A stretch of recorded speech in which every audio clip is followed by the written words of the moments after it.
Hello, yes, a good morning, a good afternoon, or a good evening to you, however you may be listening and wherever you may be listening. This is the latest edition of the Baldwin Sports Media NFL podcast coming to you after, well, I say this every week, but this week is certainly no different. A very, very eventful week in the National Football League. Week 15, the playoffs are in sight.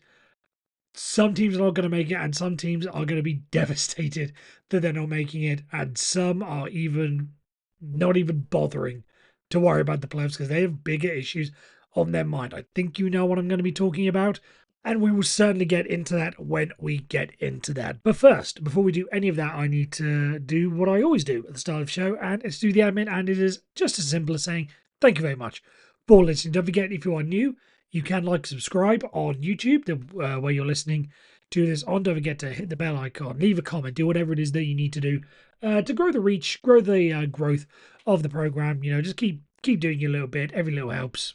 I don't know if that's trademarked by a certain supermarket in the UK, but I'm going to say it anyway.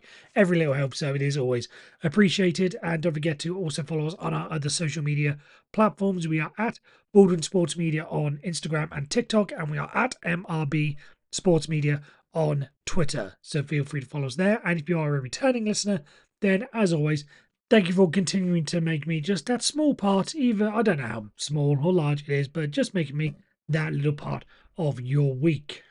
And with that, we need to get on with the show. And there really is, I say this every week, but there really is only one place that we can start this week's episode. And well, technically, I suppose it's two places because we need to start in Kansas City and we need to start in Green Bay with the two ACL injuries to two of the biggest names in the sport. I don't think there could be really any dispute about that. You've got the face of the league, Patrick Mahomes, and one of the best defensive players in the league, Micah Parsons, both going down with ACL injuries at the worst possible time for a multitude of reasons.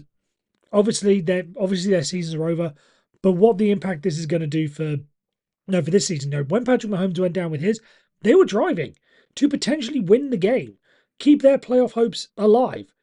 As a result, backup quarterback comes in, he does a pick, Chiefs season is over within the space of 30 seconds. If they'd have found a way to, lead a charge down the field, they'd have won the game. Then they're still alive, at least for the next week, and maybe they rally around, maybe they sneak something in. We don't know. But either way, within on the game clock, I think the injury happened within the 2 minute warning, and then he throws the interception. Gardner Minshew throws the interception with 20 seconds left. So roughly 90 seconds of game time.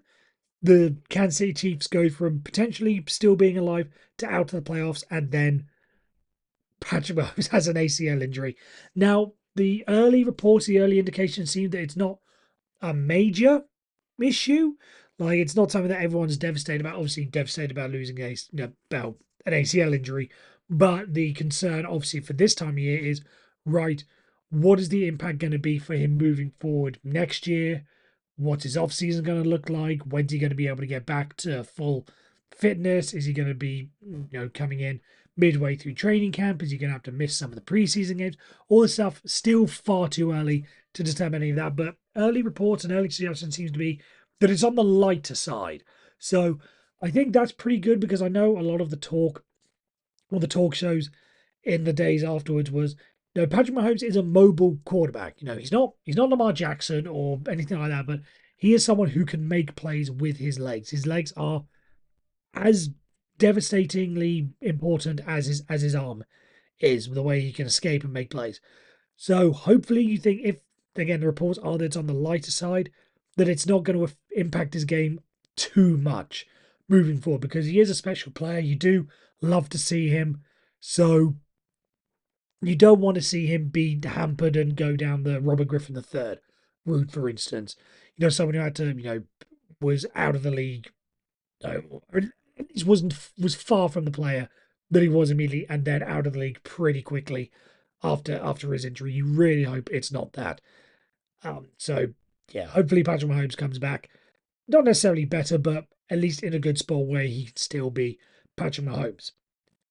The other big injury concerning Micah Parsons. Again, the same questions come along. What's it going to look like for next offseason? But I think for the Green Bay Packers, the concern now is this season. Because, with the Kansas City Chiefs, they were on the outside looking in. I think some people thought they weren't going to make the playoffs. So they probably may have been mentally preparing, or some of them may have been mentally preparing for that. But for the Green Bay Packers, this is a Super Bowl roster. And in the NFC, looking at what you're going to need to do to win, say you have to go to the Rams, you are going to need to make some big plays. Micah Parsons is the one to make those plays for you. If the Detroit Lions, for instance, make their way or stay in the same division, the Chicago Bears look as if they may be on their way to the playoffs, you are going to have to make stops against Jared Goff and Caleb Williams. Now, you're not going to be able to do that without Micah Parsons. This was a move that was made with the Super Bowl in mind. When the Dallas Cowboys were shopping Micah Parsons at the start of the season, you may have had your thoughts about what Green Bay may be able to do, but instantly they became one of the favorites for the Super Bowl with the inclusion of Micah Parsons. You just look at his numbers for the year: 12 and a half sacks, 41 combined tackles, 26 quarterback hits. He was a big disruptor and was a major force in getting them to where they are now. Now you have to think, in much the same way I've spoken about in the past, how one player basically takes away your Super Bowl window. I think I mentioned it with the Detroit Lions last year at Aiden Hutchinson. Like, no, he's not a quarterback. No, he's not a skill player out wide that builds into the. But the one or two big plays a game that he can make, that has just been taken away from them. And you will see it. There will probably be a time again in the playoffs. Say they get to the NFC Championship game, there will be a time where Matthew Stafford manages to take the snap, step up in the pocket, and make a throw, on a big third down, or whatever, that Micah Parsons would have got. He would have got Matthew Stafford, and that would have been a game-changing moment. So this really, again, I would like to think the Green Bay Packers are able to overcome this, but losing such a big player like that really, how's it going to impact their postseason? Because they were in contention for the number one seed again. Just go back to this weekend. He gets injured late in the third quarter. Broncos go and score a touchdown in the fourth quarter. That makes them, that makes an 8-point game. Are the Packers driving all the way for a field goal? Are they or for a touchdown rather? Are they as desperate? Then they only need a field goal. So that changes the whole thing. That loses them a game. That potentially loses them, major standing within the NFC playoff picture, within the division as well. So that means they're having to go on the road in the first. Everything going against them just because of that Micah Parsons injury. So Kansas City Chiefs, you're probably looking more long term. For the Packers, there's the long term impact in there as well, but so much more important what's happening in the short term for them as well, because you look at what the NFC is, how many teams are likely going to, rebuild next year. As this win, I say this of everyone, but this may have been their 1 year that they could have done it. Has this window closed for? Not necessarily the window closed, but their realistic chances of winning the Super Bowl for this year may have gone, and who knows when they're going to be in a position, as good a position, to go and get that chance back. So really, really worrying signs for the Green Bay Packers and also the Kansas City Chiefs. And with that, we move on to our next topic, and this one concerns, well, I suppose it's somewhat injury related, but in kind of a roundabout way. There's performance related issues in there as well, and it concerns the decisions that some coaches have made or could be about to make, because you'll see when I get to the final one, regarding star players in the next few games of the season. Because there are a couple of teams that have had their season, ended in one way or another. They're out of the playoffs and they cannot qualify. Now the decision comes: what do you do with the players that you have at your disposal? Now this comes back to what I've been saying for the past couple of weeks of I would not have Joe Burrow play for the Bengals this season. I would have shut him down. They would have had to have run the table in order to qualify for the playoffs. I didn't think they were going to do it, so I think they should have sat him a little bit They should have sat him sooner. Not even brought him back. Why risk re-injuring him again? That is the mindset that one head coach has had this season, and that's Dan Quinn of the Washington Commanders, as he has confirmed that he will be sitting Jaden Daniels for the rest of the season and going with Marcus Mariota. He's had his injury that's been lingering for the past couple of weeks, and, Dan Quinn decided to say, hey, he's not clear for contact. He's unlikely to play this Saturday in their game against the Eagles. We're just shutting him down completely. Marcus Mariota is going to be the guy moving forward, And I agree. Even if he did have a chance to play, why would you bring him back? Why would you risk anything?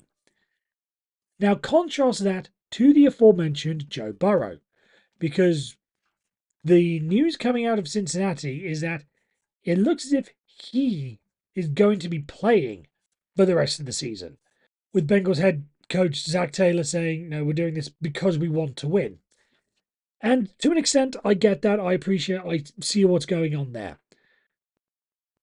But what's the point?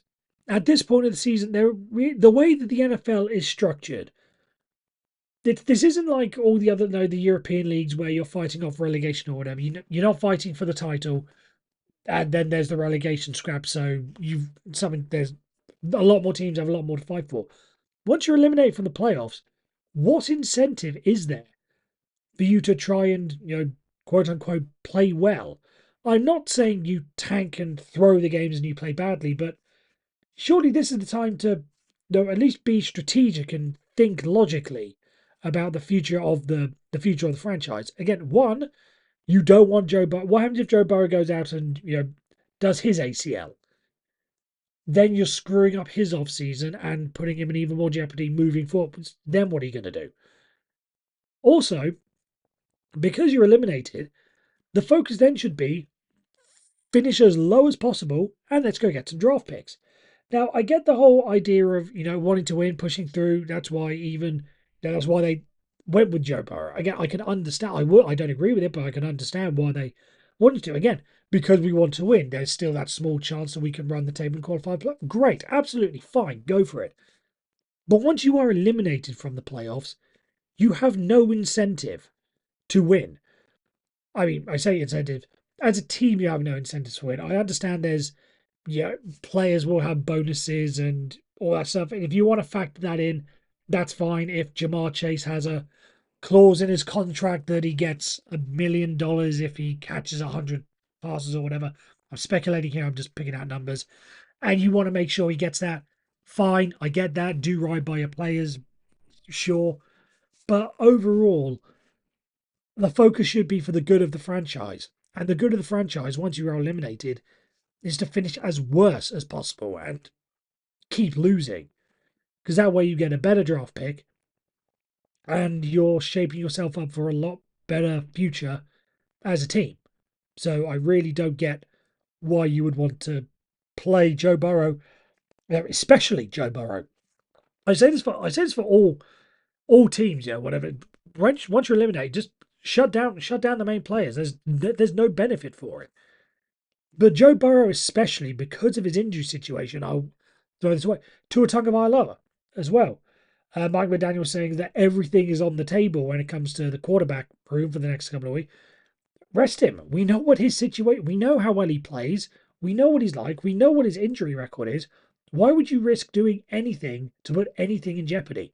Sit him down. Who knows? Your backup may be pretty good, and you may decide, okay, we're going to go with him in the future. Or you showcase him, and some team says, I like that guy as a backup. I'm going to offer a draft pick, and I'm going to trade for him. There is no downside to resting your players at this point of the season once you have been eliminated from the playoffs. So I really don't get why coaches are doing it. No, we all understand that preseason games are going to be gone in the near future. That seems to be the way the league is going. So this is going to be your best chance to see what the depth players are like in games. See what they've got, see what their future's like. I just don't get the mindset of once you are eliminated, you decide to go and do this. It just doesn't make any sense to me. Let me know what you think. Do you think that players should be, star players should be playing in the last few games of the season once that team is eliminated? Or do you think they would be better off being made to sit on the bench and, not necessarily tank? I understand there's the whole philosophy of you can't tank in football because to tank you have to give you have to give a bad effort, and you can't really do that in football because of the style of game. I get that, but if you put out worse players giving out their level best, then it's the best of both worlds. So I really don't get it, but let me know what you think. And now we head to our penultimate segment, or at least the final segment when it comes to talking about the NFL. We'll just go around the league and just spot a few headlines and just dive into them. Just quickly, just some of the ones that caught my eye. Obviously, the main one would be the LA Rams beating the Detroit Lions. Now, I must confess, when I made my notes for this, for some reason, I don't know if just in my mindset I've still got the Lions potentially being able to, but I've got Rams over Lions in potential NFC title preview question mark. I don't know why, but just the state of the NFC, I think if the Lions can get through the next couple of games, I can see them going on a run. I know they're on the outside looking in at the moment, and I think they're it's sort of not necessarily behind the eight ball, but they've got an uphill challenge in order to get into the playoffs. But if they get hot, if they win out the next couple of games, then maybe they'll be able to force something.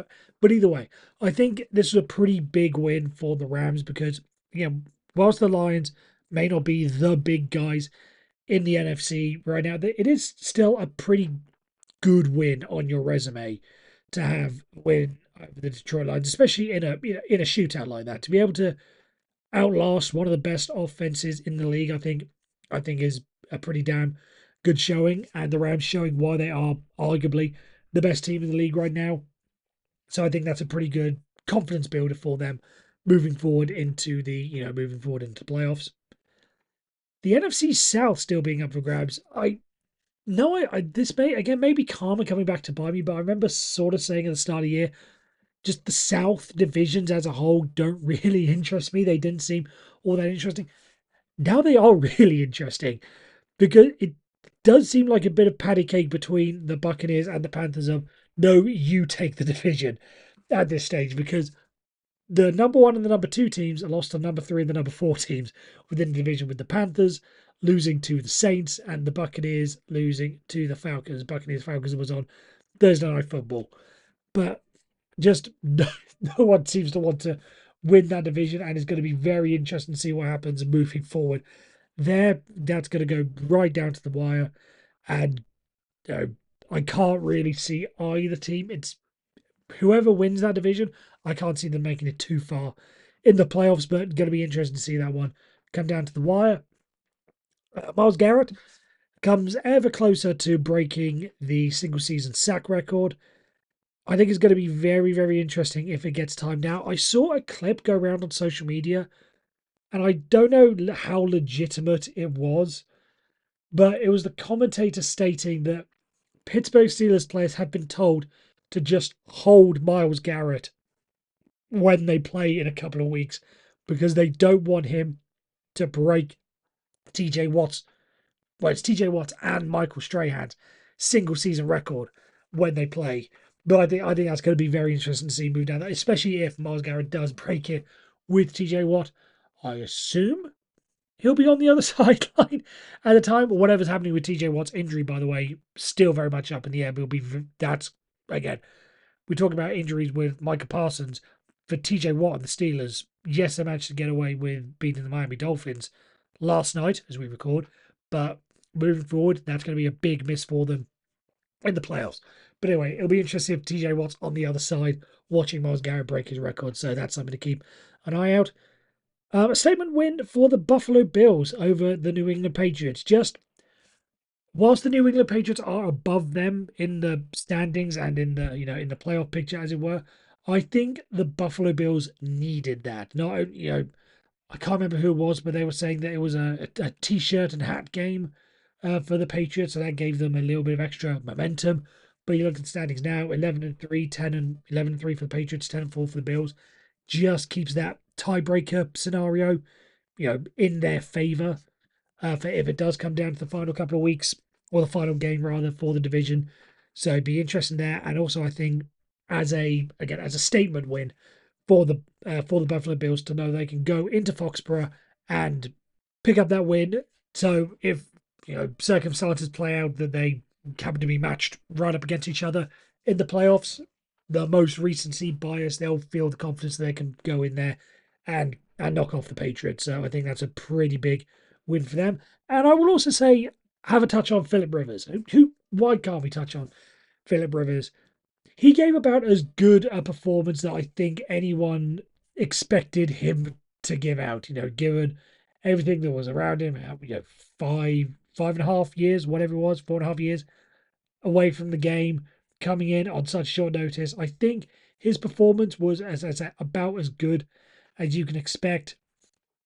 I don't know if you could really say it gives them confidence they can maybe steady the ship in the next couple of weeks and give them something moving towards the playoffs. I don't know. I think the ship may have sailed for them, but who knows if he gets slightly better, slightly more comfortable, maybe pick up that extra couple of wins to get them in. I'd like to see it. I think it would be a great story, but may have. I think the Colts may have lost it. Honestly, which is I think is a bit sad because not only does it mean they're out of the playoffs. I think the better they would have been, the stronger Jonathan Taylor's perhaps small chance of winning an award, either MVP or Offensive Player of the Year, start to go away. So a bit of a sad one, but they gave their all, and I think there's some pretty good foundations for them moving forward. And before we go, my chance to tell you a funny story I saw from outside the NFL this week.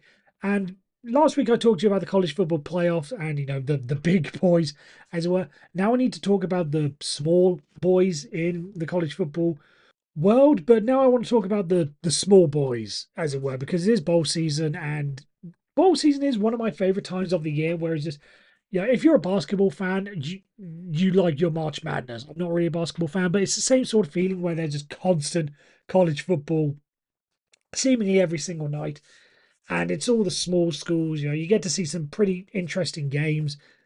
However, the love for college football bowl season isn't quite always there. There's the story about Notre Dame and a couple of other teams uh, not going to their bowl games because maybe they see it as underneath them or whatever. But you do get some really funny stories. The Pop Tart Bowl has really revitalized and become memes, social media content generators over the past couple of years, and I think that's great. The next one is and I need to make sure I get the Bush's Boca Raton Bowl of Beans. Brilliant. Again, this is another reason why I love it. Is you just get some of the most bizarre sponsors ever on this because they just anyone wants to get their corporate name on it. I think it may actually be the same bowl, but I remember this one a couple of years ago was the Gasparilla, like the Gasparilla tractors or something. It was some really weird, or combine harvester, really weird name for it, and again, just really funny, weird spots, and it's just the best. But anyway, the story for this is because there's not that many, there's not the biggest interest in it because it's Louisville and Toledo. No disrespect to Louisville or Toledo, but not exactly the biggest names in college football, at least not this season. But in order to drive interest, there is a promotion going on, started by, for some weird reason. The more you dive into the story, the weirder it gets.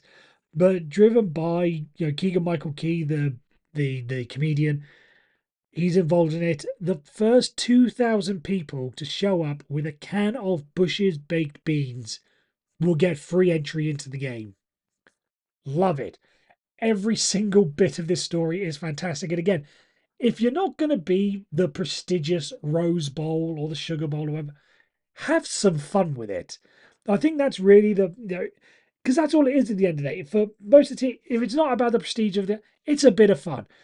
Teams get to go Toledo, very, very cold this time of year, get to spend a couple of days in Boca Raton in Florida. Who wouldn't want that at this time of year? Having some fun in the sun. So just make it fun, make it memorable for everyone.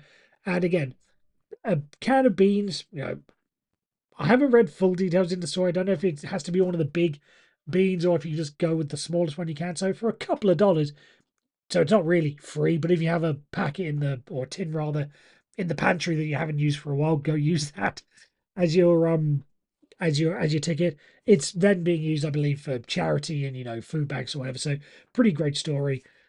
Just fantastic, as I say, from start to finish. Absolutely brilliant, and what bowl season is really about. And that is the end of our show. I just keep chuckling. I just keep chuckling at what is a fantastic story. But thank you very much, as always, for listening. Don't forget, if you are new, then hit like, hit subscribe, hit the bell icon, everything you need to do. Leave a comment to help us grow. And thank you very much for listening. Don't forget to check us out on our other socials. We are at Border Sports Media on Instagram and TikTok, and we are at MRB Sports Media on Twitter. So give us a follow there. And if you are returning, then as always, thank you very much for making me a part of your week. That is it. We will be hopefully back next week. I have no idea what the next couple of weeks is going to look like with regards to Christmas, but I will hope to get a show in I'll hope to get a show in at some point because pretty big weekend coming up. Pretty interesting game, especially Thursday night with the Rams and the Seahawks. That's a pretty big game in the NFC West and the NFC as a whole. So that's going to be big. Would love to talk about that, and plenty of other big games as well across the NFL as we get towards the playoffs. I'll hope to talk about that. If I do, I'll see you next week. Take care, and as always, stay safe.